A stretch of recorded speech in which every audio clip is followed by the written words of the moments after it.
Hi everyone, it's Evangeline here at eTrailer, and today we'll be taking a look at our Kelty H2Go dressing room or privacy shelter right here at eTrailer.com. So this is a 3-season dressing room which allows you to get a little bit of privacy. It's really quick and easy to set up. We'll take a look at that process later in this video, but right now we're going to focus on its different features and measurements to see what kind of situations will this work best for you for. So the first thing I want to take a look at is going to be your door. So you're going to have 2 zippers on the front and the back. That way, if you just want to use this for shade, you can roll up the door and then secure it with these straps right over here. So this makes for a quick and easy freestanding shelter just for when you want some shade or want to get out of the wind. You're going to have mesh top as well as 1 single mesh window. So you're going to have that zipper here. So when you open up that zipper, that window as well can be rolled up and then secured with another tab. This has a very fine mesh which is rated for keeping out even those no-see-ums. Now while the mesh they use for the top, the window, as well as the side accents are really fine, this won't keep all the bugs out because of the way the floor is made. So unlike a tent, this sits above the ground. We have a mesh floor as well as another piece here that's going to be helpful for when you're going to take a shower. So here we have our roll-up floor with a built-in drain. So the sides are going to be the mesh. Now if you want that floor, you just go ahead and use the hooks over there and secure it to these tabs in the corners. So why would you want to use that floor? Well, when you have water coming down, this will hit this tarp and make sure you're not standing in the mud and dirty sand. Then the water will drain out to the sides. So where is that water coming from? So you have 2 different options here. Well, 3 if you go for the third one, which is I use a bucket, fill that up with water, and then just use a scoop.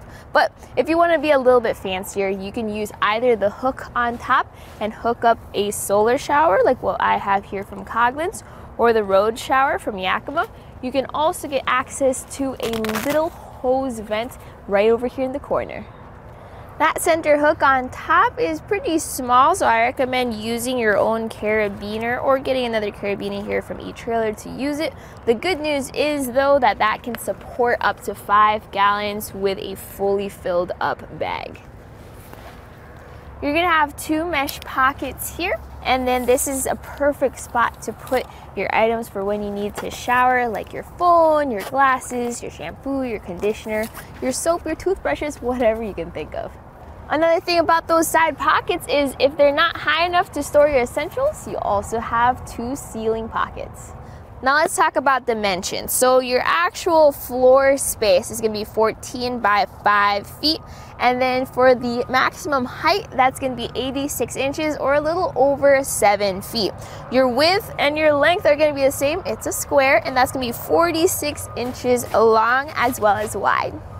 Your rain fly attaches to the hooks that are already on your poles, so go ahead and attach all 4 hooks.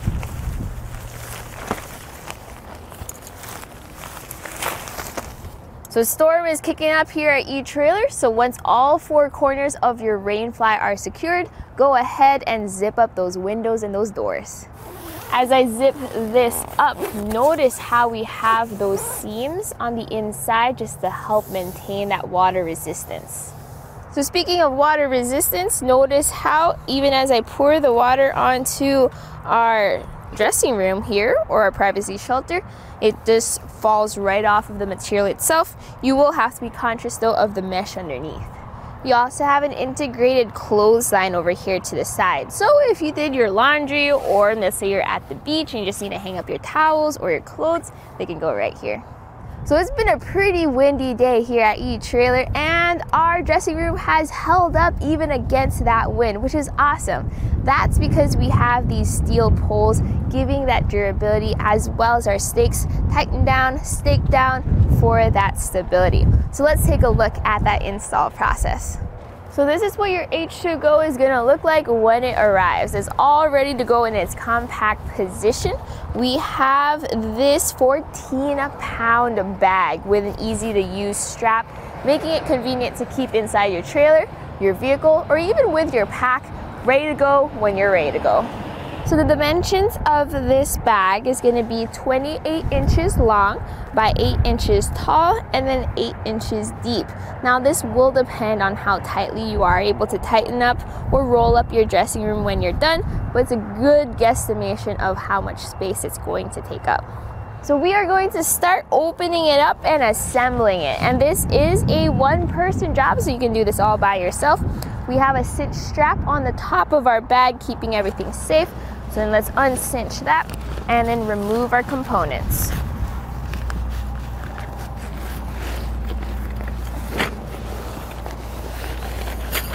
So here are the components of your H2Go kit. You're gonna have your stakes included, we'll use that later. You're gonna have your poles, we'll set that up after we set up the square tent. One thing not included, but I recommend adding on it, is gonna be your mallet with your stake puller. Gonna make it so much easier later on. So you're gonna lay out your tarp in a square, and you are gonna have your corners underneath. So what you want above are gonna be your corner stakes. Next, you're gonna set up your poles. So I already set 3 of them up, and this is how it works. You're gonna have a tab on the inside of your center hub. That tab is where that pole inserts into, and make sure that it pops out. And then you're gonna continue with the rest of your tent poles. You're then going to assemble your tent poles over your tarp, and then you're gonna connect the tarp to the poles using the stakes. So see this stake? This is gonna fit right inside the hole on the pole, or I guess underneath the pole. That fits right in there and secures that pole. Don't forget to put the clip into the center hook or the center hub on top. So your tarp is gonna have these clips, and then these hook right into your poles. Do them on all 4 corners. There's gonna be 1, 2, 3 on each pole. So now you're gonna stake out your guy line. So you just pull the guy line out, and then you're gonna wrap it around your pole for extra stability. You also have a little loop over here. It's really up to you what you think is gonna be best. And then once you've gotten the security or stability that you want, go ahead and stake those lines down. Fortunately, these have guy line adjusters, so you can go ahead and get the tension you want and then lock your guy line into place. So you're actually going to be given 8 stakes. So you only need to use 4 for the guy lines, but what I've found as an extra piece of security is you can go ahead and stake down the corners of your tent if you want to, or if you're going to be hanging out for a little bit longer. Before fully completing the install, if you want to install the Rainfly, you also have that right here.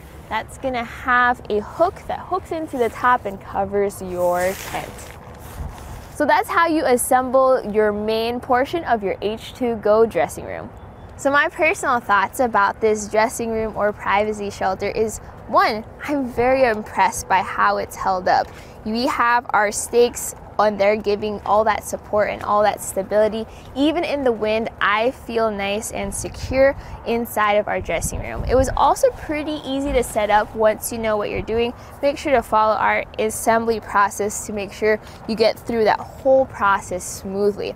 Now, I do like the material as well as our different options. It's a dressing room, it's a privacy room, it's a shower room, and you can have the ability to adjust accordingly. And that was a look right here at our Kelty H2Go dressing room at eTrailer.com. My name is Evangeline, and I hope you enjoyed the journey.